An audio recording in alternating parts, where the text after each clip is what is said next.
looking at our situation, it's completely different. We have migrants, we have daily wage labor, and for some reason we looked west. Interesting question to me is, why didn't we look internally for our own solution? Instead of looking to the west or even to the east, why didn't we say, okay, we're actually a confident country. Let's look at ourselves and let's come out with an Indian solution, which is, sort of what you do with your motorcycles. So why was that not the natural impulse?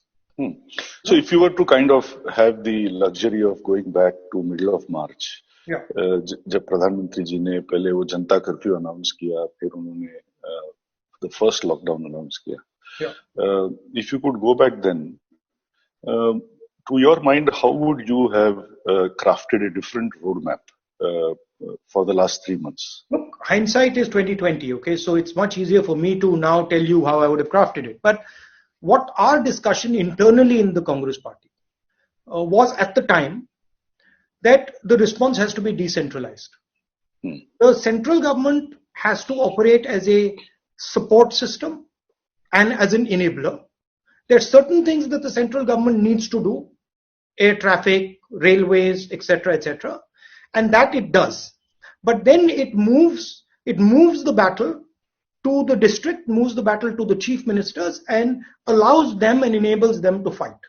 Now, if you look at what has happened after the lockdown, which, by the way, I've been calling a failed lockdown, because it's the only lockdown in the world where the disease is actually increasing after we're opening up. Sure.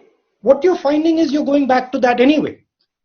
The central government has backed off and has now said, okay, we are going to be forced to leave it to the states. So the correct response is actually happening organically. Because that's but now it is happening. But no, it's too late. To our perception as a common citizen, it is now happening as a passing of the buck, not as a passing of strategy.